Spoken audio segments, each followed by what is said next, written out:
Hi friends, welcome to my channel all government jobs Telugu. మన ఛానల్లో government నుంచి ఎలాంటి జాబ్ నోటిఫికేషన్ రిలీజ్ అయినా వెంటనే అప్డేట్ ఇస్తానండి. Please subscribe my channel. అలానే ఛానల్ సబ్స్క్రైబ్ చేసుకొని బెల్ ఐకాన్ ప్రెస్ చేయండి.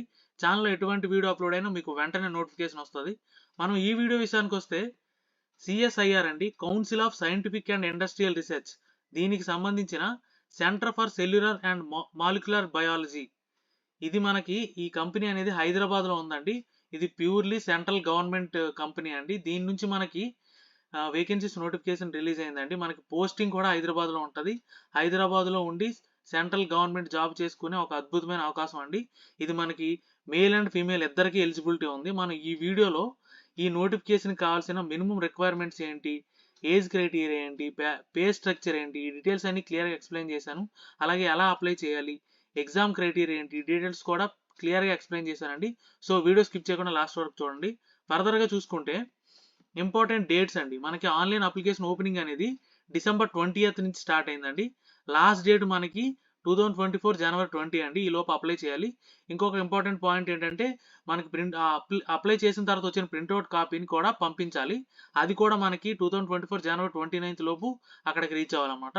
ఫర్దర్గా చూసుకుంటే అప్లికేషన్ ఫర్ ది పోస్ట్ అండి. పోస్ట్ ఏంటి అంటే మనకి రిలీజ్ అయిన పోస్ట్ ఏంటంటే జూనియర్ స్టెనోగ్రాఫర్ అండి. జూనియర్ స్టెనోగ్రాఫర్ పోస్ట్కి మనకి వేకెన్సీస్ రిలీజ్ అయ్యాయి. దీని డీటెయిల్స్ చూసుకుంటే 5 వేకెన్సీస్ ఉన్నాయి. మనకి దీనికి పే స్ట్రక్చర్ పే లెవెల్ 4 అండి. అంటే మీకు టోటల్ గ్రాస్ శాలరీ అనేది 49,371 అండి. గ్రాస్ శాలరీ మంచి ప్యాకేజ్ అండి.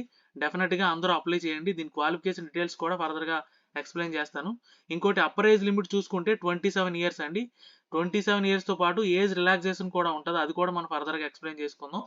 ఫర్దర్గా చూస్తే ఇదిగోండి క్వాలిఫికేషన్ డీటెయిల్స్. జూనియర్ స్టెనోగ్రాఫర్కి 10+2 అండి. ఇంటర్మీడియట్ పాస్ అయ్యి మీకు స్టెనోగ్రఫీ ప్రొఫిషియన్సీ ఉంటే చాలు, అంటే టైపింగ్ స్పీడ్ ఉంటే చాలండి. ఇంటర్మీడియట్ పాస్ అయ్యి టైపింగ్ స్పీడ్ ఉన్న ప్రతి ఒక్కరూ దీనికి అప్లై చేసుకోవచ్చు అండి. అడిషనల్గా ఎక్స్పీరియన్స్ కానీ అడిషనల్ క్వాలిఫికేషన్స్ కానీ ఏమీ అడగలేదు.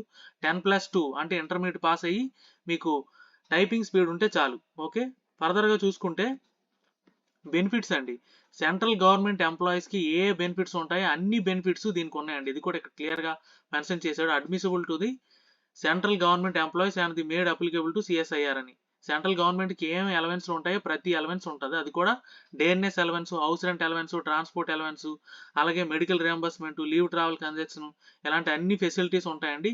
ఇక్కడ ఇంకో పాయింట్ క్లియర్గా మెన్షన్ చేశాడు. Council employees are also eligible for accommodation of their entitled type as per CSR allotment అని. అంటే మీకు అకామిడేషన్ కూడా ప్రొవైడ్ చేస్తాడు అనమాట. అంటే కంపెనీ క్వార్టర్స్ కూడా ఉంటాయి. దాంట్లో మీకు అకామిడేషన్ కూడా ప్రొవైడ్ చేసే అవకాశం ఉంది. ఒకవేళ అది ప్రొవైడ్ చేయలేని పక్షంలో మీకు హెచ్ఆర్ఏ ఇస్తాడు అనమాట.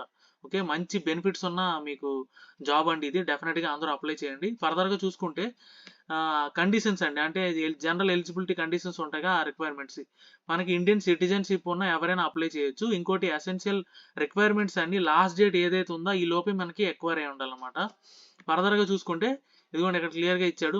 The date of determining upper age limit, qualification, experience ఇవన్నీ మనకి క్లోజింగ్ డేట్ ఏదైతే ఉందంటే 2024 January 20th ఈ లోపే మనకి క్వాలిఫికేషన్ కానీ ఏజ్ కానీ అన్ని ఎక్వైర్ అయి ఉండాలన్నమాట. ఇంకొకటి పీడబ్ల్యూడి, ఎవరైతే పీడబ్ల్యూడి అంటే క్లెయిమ్ చేయాలనుకుంటున్నారో వాళ్ళ సర్టిఫికేట్ అది సబ్మిట్ చేయాలి. సేమ్ అలానే SC, ST, OBC, EWS, PWD certificate ఏవైతే ఉన్నాయో అవన్నీ యాజ్ పర్ గవర్నమెంట్ నామ్స్ ఉండాలండి. ఇంకోటి ఏంటంటే ఈ సెలక్షన్ అనేది కంప్యూటర్ ప్రొఫిషియన్సీ ఎగ్జామ్ ఉంటుందండి. కంప్యూటర్ బేస్డ్ టెస్ట్ ఉంటుంది, అలాగే మీకు ప్రొఫిషియన్సీ టెస్ట్ ఉంటుంది. ఈ రెండు బేస్ మీదే మీకు సెలక్షన్ అనేది ఉంటుంది అనమాట. ఇంకొకటి, మీరు ప్రొఫిషియన్సీ టెస్ట్కి వెళ్ళేటప్పుడు ఒరిజినల్ డాక్యుమెంట్స్ అన్ని తీసుకొని వెళ్ళాలండి. ఒరిజినల్ డాక్యుమెంట్స్ అన్ని వెరిఫై చేసిన తర్వాత మీకు టెస్ట్ అనేది కండక్ట్ చేస్తారు. ఇంకోటి, ఎవరైతే ఏజ్ రిలాక్సేషన్ క్లెయిమ్ చేయాలనుకుంటున్నారో దానికి సంబంధించిన డాక్యుమెంట్స్ కంపల్సరీగా మీరు ప్రొడ్యూస్ చేయాలి. ఫర్దర్గా చూసుకుంటే ఏజ్ రిలాక్సేషన్ అంటే ఇందాక మనం చెప్పుకున్నాం కదండి 27 ఇయర్స్ అని. దాంతోపాటు upper age relaxation 5 years for SC, ST, అలాగే 3 years ఫర్ ఓబీసీ. ఓకే, ఇంకొకటి పీడబ్ల్యూడి క్యాండిడేట్స్ కూడా మనకి ఏజ్ రిలాక్సేషన్ ఇచ్చాడు. 10 years అండి. అంటే పీడబ్ల్యూడీలో అన్రిజర్వ్డ్కి 10 years, అలాగే పీడబ్ల్యూడీలో ఎస్సీ, ఎస్టీకి 15 years, పీడబ్ల్యూడీలో ఓబీసీకి 13 years రిలాక్సేషన్ ఉందండి. 27 yearsతో పాటు ఇక్కడ ఇచ్చిన ఈ ప్యాటర్న్ అంతా మనకి ఏజ్ రిలాక్సేషన్ ఉంటుంది. ఫర్దర్గా చూసుకుంటే మోడ్ ఆఫ్ రిక్రూట్మెంట్ అండి. మోడ్ ఆఫ్ రిక్రూట్మెంట్ అనేది స్క్రీనింగ్ టెస్ట్ ఉంటుంది. ఇక్కడ ఇచ్చాడు కదా, invite for open competitive written examination అండి. ఈ ఎగ్జామినేషన్ ఎవరైతే క్వాలిఫై అవుతారో వాళ్ళకి ప్రొఫిషియన్సీ టెస్ట్ ఉంటదన్నమాట. ఈ OMR based computer based exam అనేది మనకి ఇంగ్లీష్ అండ్ హిందీ 2 లాంగ్వేజ్‌లోనూ ఉంటది. ఇది క్వాలిఫై అయిన వాళ్ళకి మనకి ప్రొఫిషియన్సీ స్టెనోగ్రఫీ టెస్ట్ పెడతారు. ఓకే. ఫర్దర్‌గా చూసుకుంటే ఎగ్జామ్ సినారియో అండి. స్టాండర్డ్ ఆఫ్ ఎగ్జామ్ అనేది 10+2 లెవెల్ అంటే ఇంటర్మీడియేట్ లెవెల్‌లో ఉంటది. టోటల్ నెంబర్ ఆఫ్ క్వెషన్స్ 200 ఉంటాయి. టోటల్ టైం కూడా 2 అవర్స్ ఉంటది. 200 క్వెషన్స్ 2 అవర్స్. ఈ 200 క్వెషన్స్ దేని మీద ఉంటదంటే ఇక్కడ సబ్జెక్ట్ వైజ్ మార్క్స్ కూడా ఇచ్చాడు. జనరల్ ఇంటెలిజెన్స్ అండ్ రీజనింగ్ అనేది 50 క్వెషన్స్ 50 మార్క్స్. అలాగే జనరల్ అవేర్‌నెస్ కూడా 50 క్వెషన్స్ 50 మార్క్స్. అలాగే ఇంగ్లీష్ లాంగ్వేజ్ అండ్ కాంప్రహెన్షన్ అనేది 100 క్వెషన్స్ ఉంటాయి. 100 మార్క్స్ ఉంటది. ఈ స్ట్రీమ్‌లో కూడా నెగెటివ్ మార్కింగ్ ఉందండి. 0.25 అంటే 0.25 మార్క్ అనేది ఈచ్ రాంగ్ ఆన్సర్‌కి డిడక్ట్ చేస్తారనమాట. ఓకే. ఇంకోటి మనకి ఈ ఎగ్జామ్ క్వాలిఫై అయిన వాళ్ళకి ప్రొఫిషియన్సీ టెస్ట్ పెడతారనమాట. ఆ ప్రొఫిషియన్సీ టెస్ట్ ఏంటి అంటే 80 వర్డ్స్ పర్ మినిట్ ఉండాలండి స్పీడు. అలాగే మీకు డిక్టేషన్ ఉంటది. 10 మినిట్స్ డిక్టేషన్ ఇంగ్లీష్ గాని, హిందీ గాని మనం ఏదైతే లాంగ్వేజ్ సెలెక్ట్ చేసుకుంటామో ఆ లాంగ్వేజ్‌లో మీకు 10 మినిట్స్ డిక్టేషన్ ఉంటది. అది కూడా మీరు టైపింగ్ స్పీడ్‌గా చేయగలగాలి. అలాగే మీకు ఈ స్టెనోగ్రఫీ టెస్ట్ కూడా ఉంటది. 80 వర్డ్స్ పర్ మినిట్ మీరు టైప్ చేయగలగాలి. ఇంగ్లీష్‌లో 50 మినిట్స్ డ్యూరేషన్ ఉంటదనమాట. ఫర్దర్‌గా చూసుకుంటే ప్రిపరేషన్ ఆఫ్ మెరిట్ లిస్ట్ అండి. మనకి ఎగ్జామ్ ఎవరైతే క్వాలిఫై అవుతారో వాళ్ళకి స్టెనోగ్రఫీ టెస్ట్ పెడతారు. ఈ స్టెనోగ్రఫీ టెస్ట్ అనేది ఓన్లీ క్వాలిఫైయింగ్ నేచరే. ఎవరైతే ఈ స్టెనోగ్రఫీలో క్వాలిఫై అవుతారో స్టెనోగ్రఫీ టెస్ట్‌లో వాళ్ళకి కంప్యూటర్ బేస్డ్ ఎగ్జామ్‌లో వచ్చిన మార్క్స్‌ని బట్టి మీకు ఫైనల్ మెరిట్ అనేది డిసైడ్ చేస్తారనమాట. ఓకే. ఫర్దర్‌గా చూసుకుంటే హౌ టు అప్లై అంటే మనకి ఇక్కడ వెబ్‌సైట్ ఇచ్చాడు కదండీ www.ccmb.res.in ఈ వెబ్‌సైట్‌లోకి వెళ్లి మనం అప్లై చేయాలండి. అది కూడా మనకి డిసెంబర్ 20th నుంచి 2024 జనవరి 20th లోపు అప్లై చేయాలి. వచ్చిన ప్రింట్‌ఔట్ మాత్రం మనం పంపించాలి. ఇంకోటి అప్లికేషన్ ఫీజు విషయానికి వస్తే రూ. 100 పే చేయాలండి. అది కూడా స్టేట్ బ్యాంక్ కలెక్ట్ వెబ్‌సైట్‌లోకి వెళ్లి మనం పే చేయాలి. పే చేసిన తర్వాత వచ్చిన ఈ రిసిప్ట్ అనేది మీరు ప్రింట్‌ఔట్ తీసుకోవాలి. దాని back side candidate name, application number, post applied ఏ పోస్ట్‌కి అప్లై చేస్తున్నారో ఆ పోస్ట్ నేము, అలాగే క్యాండిడేట్ కేటగిరీ ఓబీసీ అయితే ఓబీసీ, ఎస్సీ అయితే ఎస్సీ, ఎస్టీ అయితే ఎస్సీ, పీడబ్ల్యూడీ అయితే పీడబ్ల్యూడీ ఏదైతే ఆ కేటగిరీ కూడా మెన్షన్ చేయాలి. మెన్షన్ చేసిన తర్వాత దాంతో పాటు కొన్ని డాక్యుమెంట్స్ కూడా ఉన్నాయి. అవి కూడా అటాచ్ చేసి పంపించాలండి. ఆ డాక్యుమెంట్స్ కూడా చూద్దాం. ఫర్దర్‌గా చూసుకుంటే ఇంకొక ఇంపార్టెంట్ పాయింట్ అండి. మనకి సర్టిఫికెట్స్‌లో సీజీపీఏ, ఎస్జీపీఏ, ఓజీపీఏ ఉంటాయి కదండీ! అది మనం పర్సెంటేజ్ కింద కన్వర్ట్ చేసి మాత్రమే ఫార్ములా ఉంటది పర్సెంటేజ్ కన్వర్ట్ చేయడానికి. ఆ ఫార్ములా యూజ్ చేసి పర్సెంటేజ్ కింద కన్వర్ట్ చేసి మనం ఆన్‌లైన్ అప్లికేషన్ ఫిల్ చేసినప్పుడు ఆ పర్సెంటేజ్ వేయాల్సి ఉంటది. ఇంకోటేంటంటే after complete filling the online application form మీరు అప్లికేషన్ ఫార్మ్ ఫిల్ చేసిన తర్వాత మీరు ప్రింట్‌ఔట్ తీసుకోవాలండి. జనరేట్ అయిన ప్రింట్‌ఔట్. అది ప్రింట్‌ఔట్ తీసుకొని దానిపైన ఫోటో అంటించి ఆ ఫోటోకి అక్రాస్‌గా సైన్ చేసి దాంతో పాటు మీకు candidate must sign the computer generated application while sending the hard copy of application along with relevant certificates and documents. అదే అండి పాయింట్. మనకి అప్లికేషన్ వస్తది కదండీ ప్రింట్‌ఔట్. దాని మీద ఫోటో అంటించి సైన్ చేసి దాంతో పాటు కొన్ని సెల్ఫ్ అటెస్టెడ్ కాపీస్ ఇక్కడ ఇచ్చాడు చూడండి. Self attested copies of certificates, mark sheets, అలాగే age, education qualifications, caste certificates ఇవన్నీ అటాచ్ చేసి అలాగే passport size self signed photograph affixing చెప్పాను కదండీ! మనకి ప్రింట్‌ఔట్ వచ్చిన కాపీ ఏదైతే ఉందో దానిపైన ఫోటో అంటించి దానికి క్రాస్‌గా సైన్ చేయాలి. ఇవన్నీ అటాచ్ చేసి మనం ఎన్వలప్‌లో పెట్టి ఆ ఎన్వలప్ పైన కూడా application for the post of మనం జూనియర్ స్టెనోగ్రాఫర్ కదా అప్లై చేస్తాం. ఆ జూనియర్ స్టెనోగ్రాఫర్ అని రాసి పోస్ట్ కోడ్ ఉంటది. JS01 అని అది కూడా మెన్షన్ చేసి మనం సెండ్ చేయాలన్నమాట. ఇక్కడ ఇచ్చిన అడ్రస్‌కి. ఇక్కడ by post only.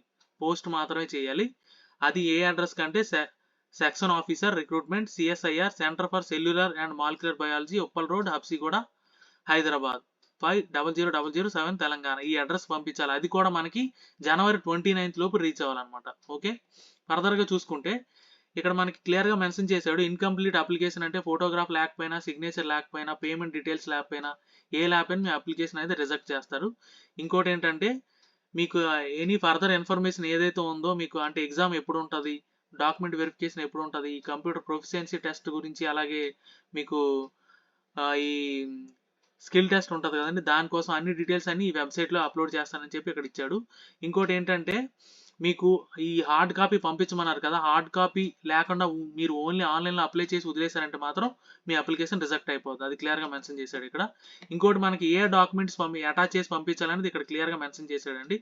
Following document must be attached along with hard copy of application అని అన్నాడు. ఏంటంటే signed copy of printout application ఉంటుంది కదా, అది తీసి దాని మీద ఫోటో అంటించి అక్రాస్గా సైన్ చేయాలి, అదొకటి. దాంతోపాటు మీరు పే చేస్తారు కదా అప్లికేషన్ ఫీజు, దాని ప్రింట్అవుట్ తీసి పేమెంట్ ప్రింట్అవుట్ దాని బ్యాక్ సైడ్ మన నేమ్ అంటే candidates name, application number, post code, అలాగే కేటగిరీ ఇవన్నీ మెన్షన్ చేయాలి. దాంతోపాటు self attested copies of marks memos, 10th SSC marks memo, date of birth ప్రూఫ్కి. అలాగే self attested photographs education qualification, 10+2 అయితే 10+2, డిప్లొమా అయితే డిప్లొమా అది. అలాగే self attested copies of caste certificates, అలాగే self attested copies of experience ఉంటే experience certificate, no objection certificate, అలాగే PWD certificate, ఇవన్నీ సెల్ఫ్ అటెస్టేషన్ చేసినవి అయి ఉండాలండి. అలాగే డేట్ ఆఫ్ బర్త్ సర్టిఫికెట్, ఇవన్నీ సెల్ఫ్ అటెస్టేషన్ చేసి మనం ఇచ్చిన అప్లికేషన్కి అటాచ్ చేసి ఇచ్చిన అడ్రస్కి పంపించాలండి. ఇవన్నీ డీటెయిల్స్. ఏమైనా డౌట్స్ ఉంటే కమెంట్ చేయండి, డెఫినెట్గా క్లారిఫై చేస్తాను. వీడియో నచ్చితే లైక్ చేయండి, మీ ఫ్రెండ్స్కి షేర్ చేయండి, ఛానల్ని సబ్స్క్రైబ్ చేయడం మర్చిపోకండి. Thank you so much.